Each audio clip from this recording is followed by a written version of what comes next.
Friends. In this demo we'll look more specifically at rotoscoping. So let's say for this shot I want to create kind of a Sin City effect where they have desaturated footage mostly, and then they choose, for a storytelling purpose, they choose one item in the scene to bring its color back or to change its color and highlight that object because it's important for one reason or another, or creates a theme over time using color. So this footage has already been desaturated. We know that when you desaturate an image or footage and then multiply it by any color, it will inherit that color and keep those values. So if I were to multiply this by red, what I would expect to see is this, a tint effect. So if you were to go into Premiere or any other video editing package and apply the plugin or the filter on it that just says tint, and you choose a color, this is actually what it's doing. It's desaturating the footage and then it multiplies it by the color that you chose. And actually it works like this in Photoshop too. If you were to get a black and white, have a black and white image and basically just put a red square on top of it and set the layering mode to multiply, it would look exactly like this.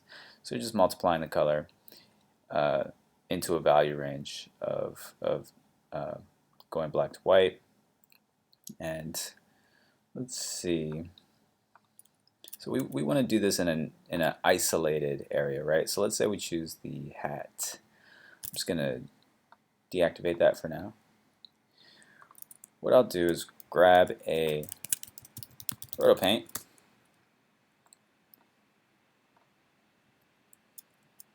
and I'll make sure that I'm on frame 1, but well, before I touch this I want to evaluate the movements of the person in the full clip. We probably will not, the full clip would probably never be used. Any given shot is probably 7 to 15 seconds, 7 to 10 seconds or something like that. So we wouldn't do this all the way up to 420 frames.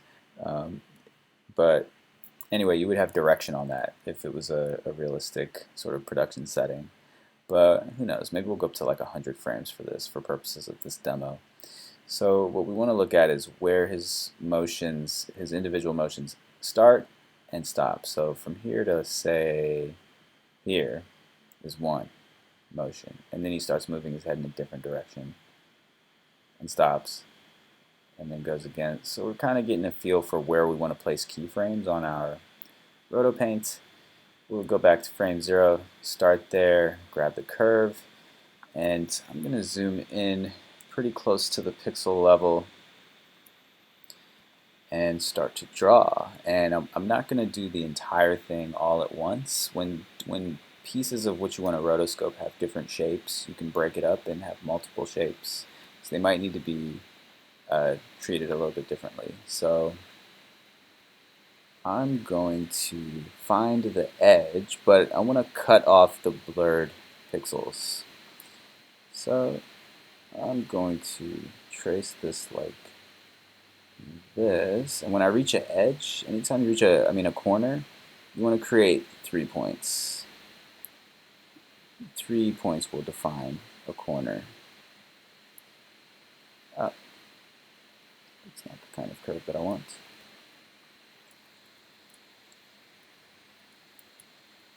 Just hitting Control Z here because I wanted a different kind of. I want that one. Sorry. There we go. And with this type of curve, if I click, hold, and drag, it will actually create curvature here. So that's why I went back and changed that. But when I get to a corner, I want to make sure I have 3 points that define a corner.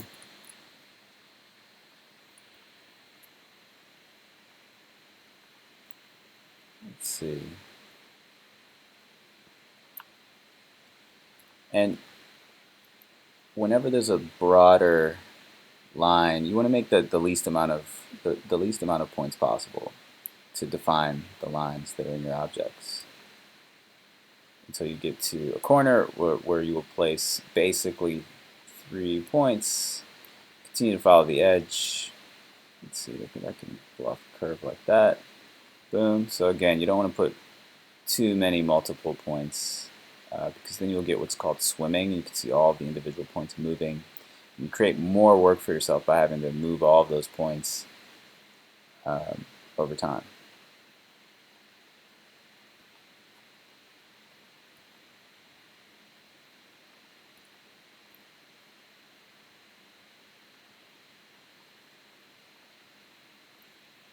There we go. And maybe I could have had another point in there. But, alright, so now there's our first frame. And remember, we had kind of sensed that there would be another. Oh, I'm just going to delete that thing. That there would be another keyframe placed sort of at the end of this motion, which is kind of at, oh, whoops, we thought it would be around 21, right?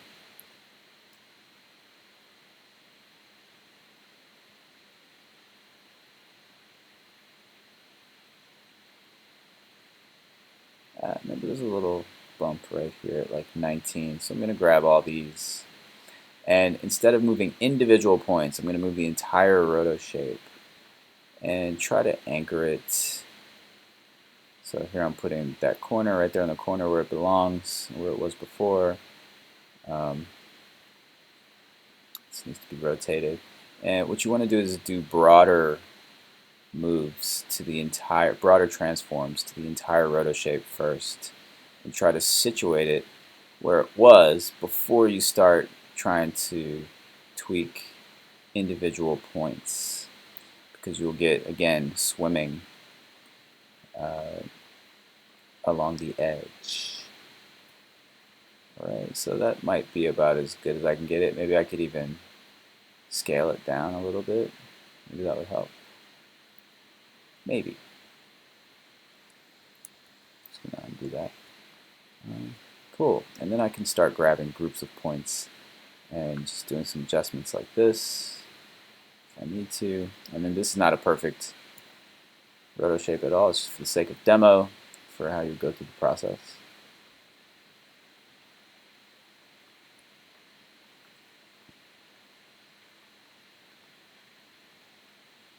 Alright.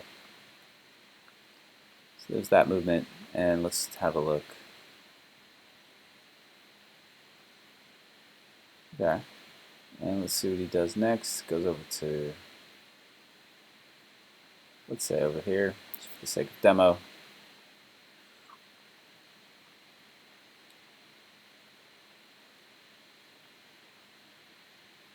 Alright, and I won't tweak the whole thing. But what you would do next is, let's say that you had done this throughout, 100 to 150 frames or something, 200 frames. And the next step would be to find the parts that are still inaccurate in between. It'll follow to a certain extent, and then certain frames will slip off. You want to find the frames that slip off and then go back in and adjust those. That's one approach. You could do it on an individual basis depending on how accurate your keyframes are. Just going to put this over here for the sake of demo. Right. The other thing you can do is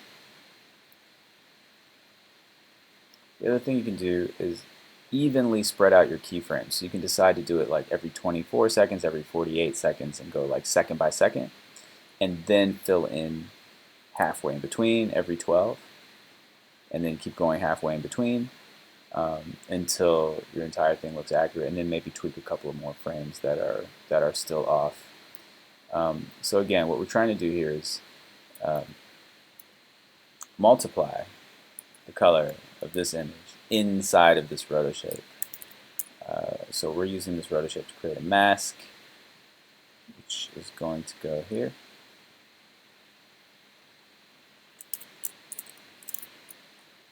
Boom. And I'm going to hold Command to bend the connection.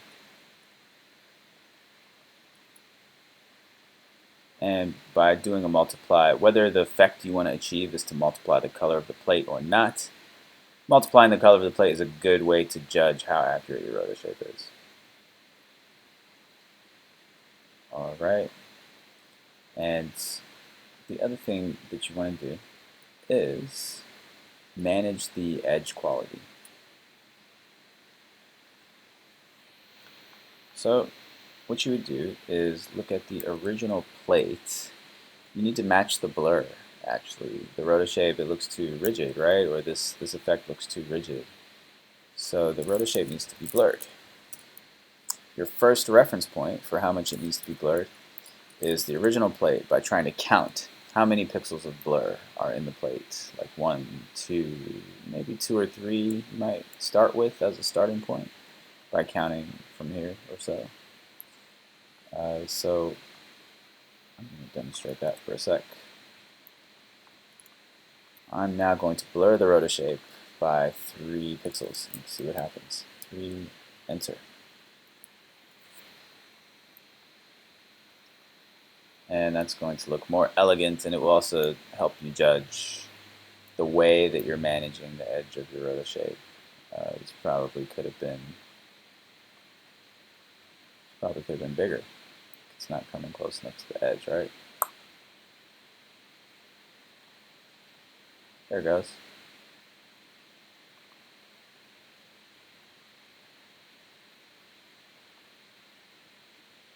Right. So I would just need to fix the keyframes in between. Okay. So the other thing that can happen with this is that you can create multiple shapes inside of a RotoPaint node.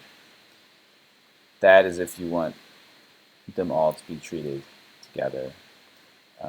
So if I click this again, you'll see that it allows me to go to frame 0. Click this again, it allows me to draw another shape here.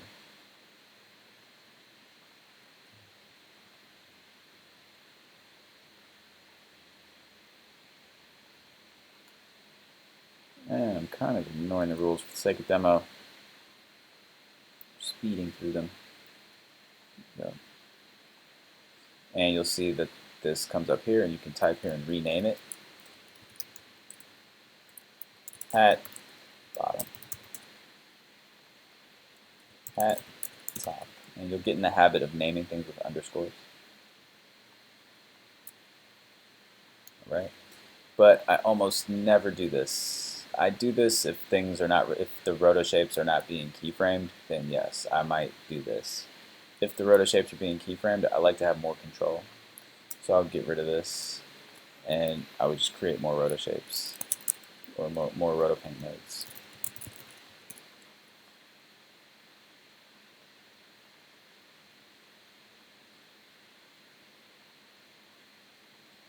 Because I want the maximum amount of control.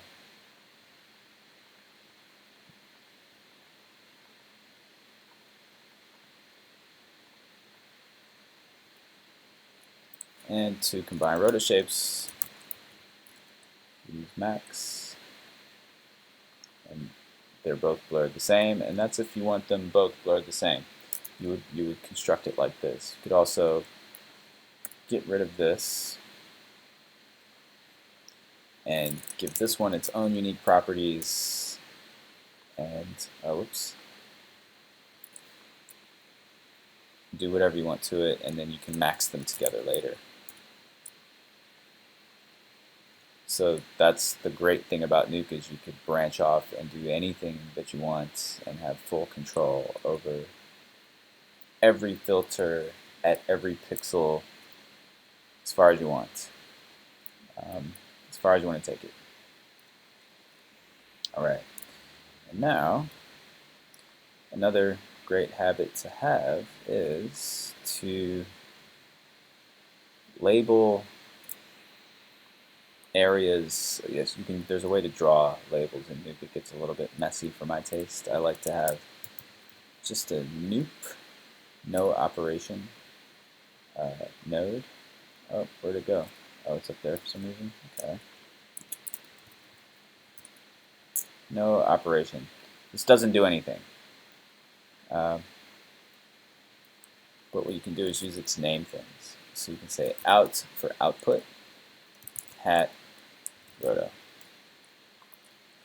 So now, if I end up with a very complex composite where there's like 50 nodes, I know that these little gray ones are going to tell me some result of some combination of nodes. So I wouldn't have to look at all these to figure out what happened. I could look at this one and say, oh, this is where the hat is coming from. And also, if I'm going back to problem solve, and I say, oh, there's a problem with the hat, I need to fix it, I could go back up or down my node tree and find, oh, here's the hat one, I need to go fix that. And now I can go up here and figure out one by one, oh, what's the problem, what happened here. So that's for your own problem solving, and especially if someone else comes and looks at your composite, they'll understand what's happening in your comp.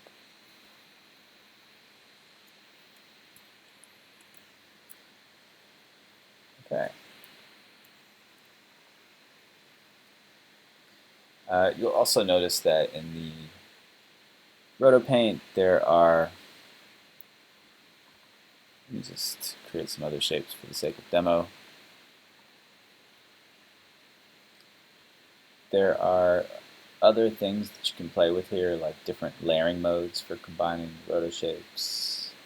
This has some really great parameters here that you can explore.